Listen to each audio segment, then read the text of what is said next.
World trade, it's always changing. Every decade brings new challenges, new rules and new opportunities. From new governments and policies to geopolitics and technology, can SMEs keep up, adapt and move smarter? So I think SMEs are starting to realize that they have to keep track. Ultimately, it's about survival of the fittest. Stay tuned to Decimal Point.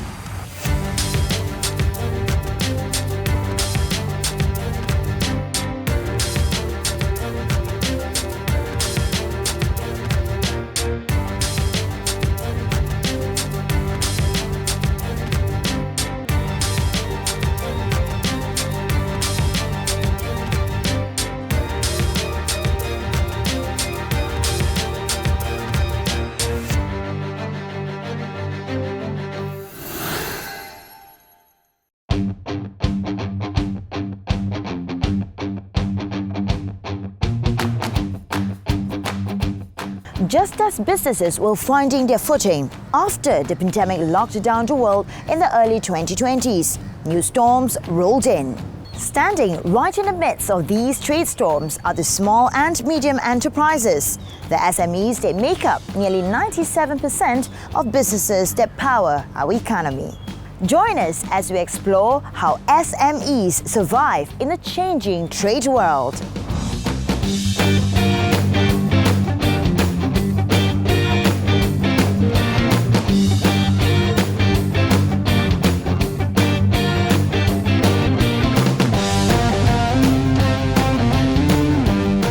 Policy.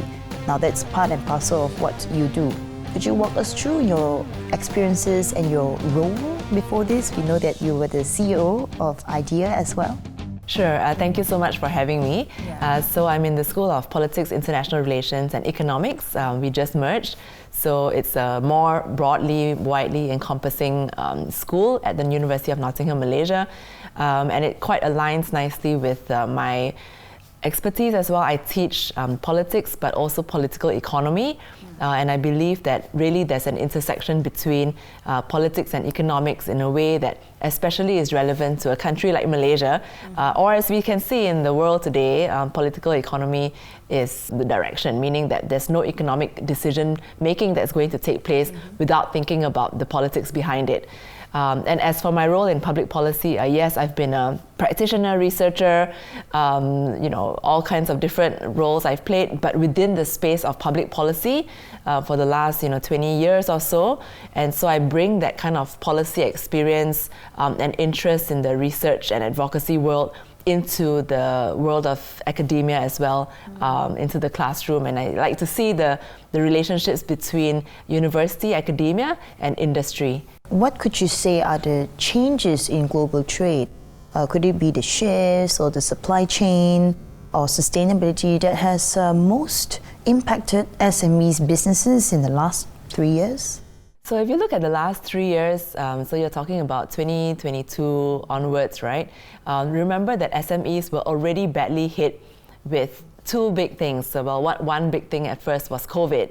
So COVID-19 alerted the whole world as to the importance of the resilience of supply chains, and suddenly SMEs could not get some of the parts that they use that they are so essential in their production.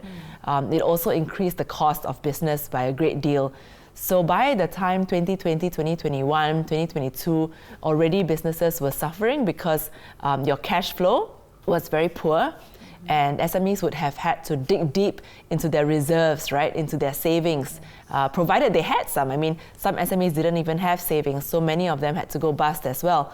So right after COVID-19, dealing with that, then you already had the Russia-Ukraine war. So the Russia-Ukraine war also affected supply chains, also affected the cost of doing business, because we also imported quite a lot of, for example, livestock feed from Ukraine. Ukraine also exports out a lot of crops, which Malaysia imported. So that's the second big blow that SMEs had to undergo. And then, of course, in the consequent years, we were also suddenly subject to a lot of new regulatory environments that were coming from the EU especially. I mean, at the US a little bit, but more from the EU. So from the EU, for example, you had the supply chain due diligence processes that were going to, or the expectation at the time, of course, was that SMEs were going to have to comply with the EU due diligence directives, as well as the EU DR, which is the deforestation initiative. So many of these things the SMEs would have to comply with strict regulatory measures to ensure that their supply chain, like wherever they source their goods and services from, would have to be in compliance with higher ESG standards, right? So environmental, social, and governance standards, because of the demand in Europe for a better relationship between business and human rights. With President Trump in power in the US, the SMEs have been hit by this reciprocal trade tariffs that have been announced by Trump, with the US being one of the largest export markets for Malaysia. I mean, China and the US are basically the two largest export markets for Malaysia. This has hit the SMEs tremendously because you see that our exports to the US would have been hard hit by the tariffs. I mean, the tariffs ultimately are borne by the importers of the US, but if it's too expensive for them to import, then it means that our exports are affected, right? So the volume actually goes down. And I think just one added thing, which is that SMEs, look, by the very nature of being called SMEs means that they are relatively small in nature. They may not have the sufficient, scale, size to have an entire department that's dedicated to understanding regulation. So MNCs can do that. Large publicly listed corporations can do that, but SMEs don't normally have that ability. So really this year, I think SMEs have had to keep up with the news, which is constantly changing. I mean, even people like us have problems in identifying what those changes are because Trump changes his mind every other week or so, depending on how he feels. And keeping up with the regulatory changes that they have to implement in-house. So I think SMEs are starting to realize that they have to keep track very closely of what's happening on the broader front and make sure that they have people in-house who can understand it, and not just understand it, but implement things rapidly enough to make sure that they survive. Ultimately, it's about survival of the fittest. Over the last few years, Malaysia has sent very strong signals externally by signing on and ratifying to a lot of international trade agreements.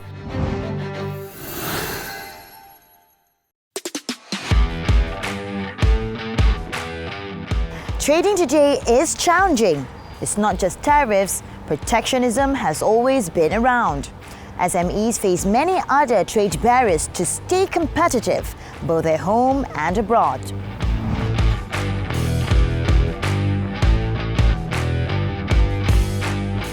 Beyond tariffs, what are the other geopolitical risks should also SMEs be preparing for in 2026 and beyond, perhaps? I think not so much geopolitical. Of course, all these geopolitical risks will remain at large, meaning to say that the expectation is that, I think they did a survey, in fact, among the trading nations, and 72% of those who are involved in trade believe that tariffs are actually the biggest problem of the day and that they are not temporary, meaning that they're going to be a long-term, permanent, at least for the next few years, challenge that they will face.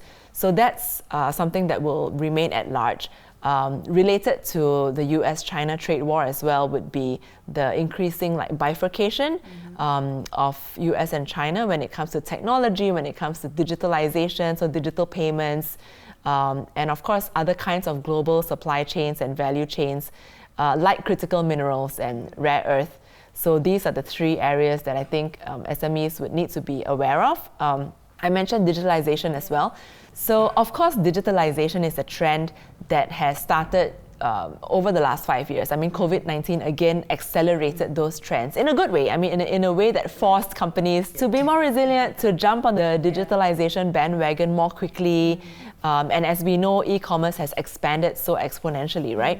So SMEs, yes, have to grapple with digitalization, but because the regulatory frameworks are not harmonized as yet. So in the region, it's only now that ASEAN is trying to come up with its digitalization, framework agreement, DEFA, which is hopefully, finalized this year. SMEs that are exporting, and they are the ones that are very vulnerable to these risks.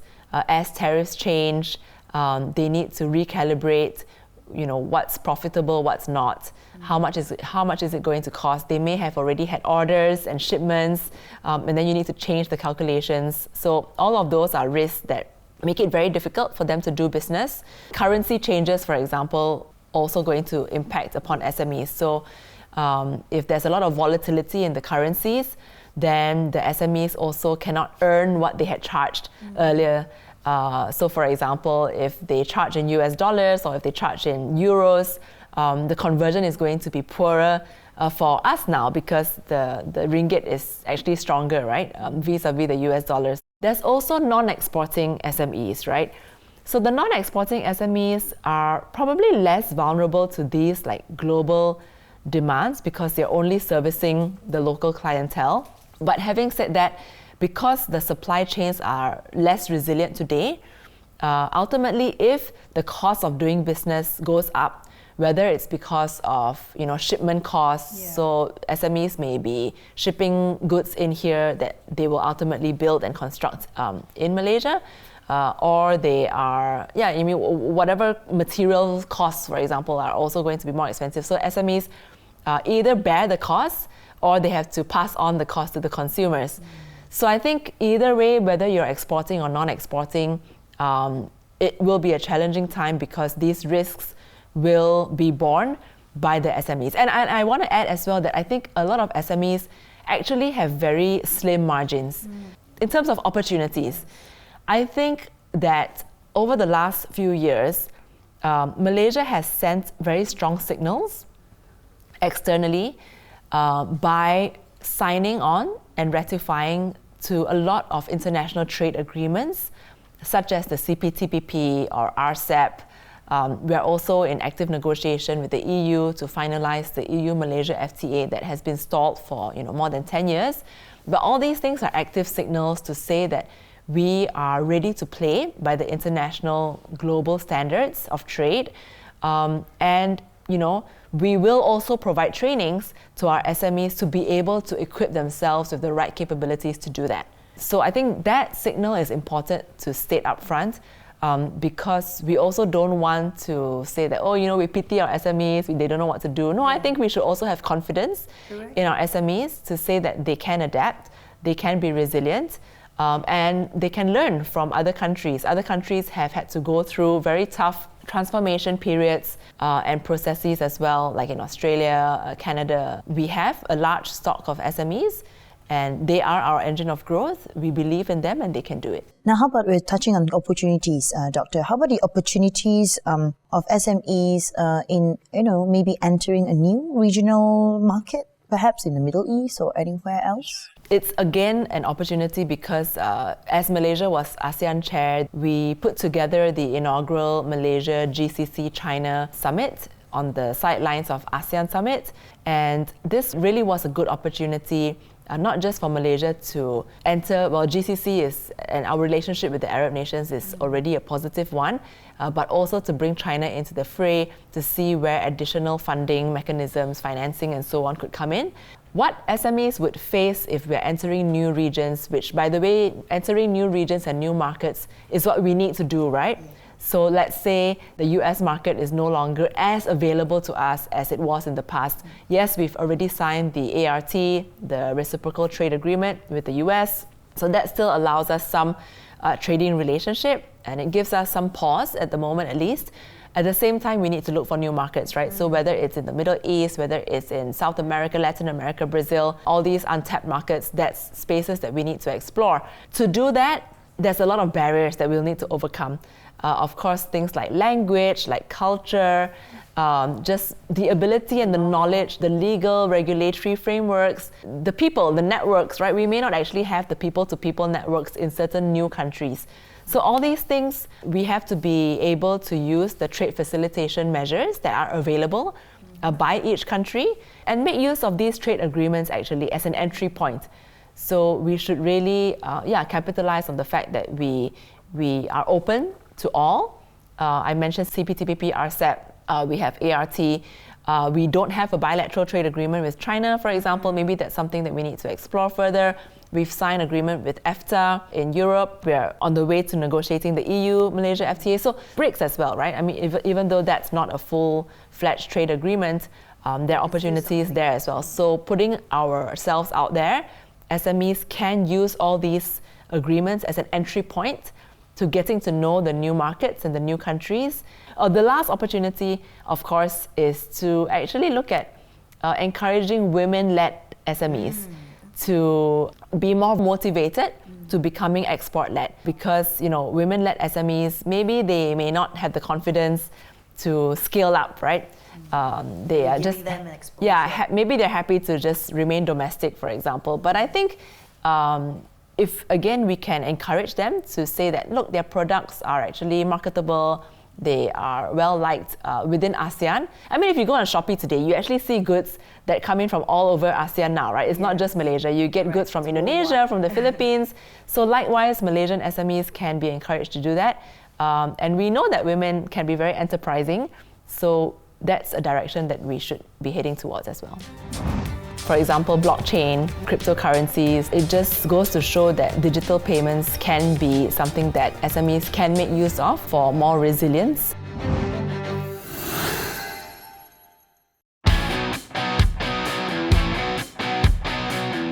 It's every business's dream of going global, but SMEs face real hurdles: entering markets, securing funding, and handling regulations. How can they compete confidently in the global stage?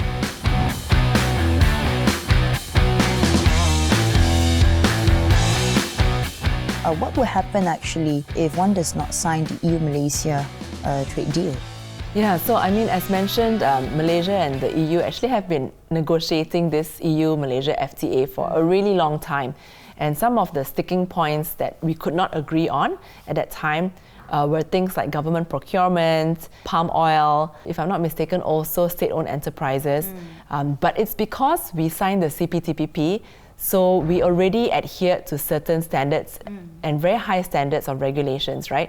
So now that we are renegotiating, I believe most of the sticking points are ironed out already. And if we do not carry on negotiating these types of deals, so in the case of EU FTA, if we don't sign that, then what that means is that we would lose things like market access, preferential rules for trade, certain rules, a little bit technical things like rules of origin.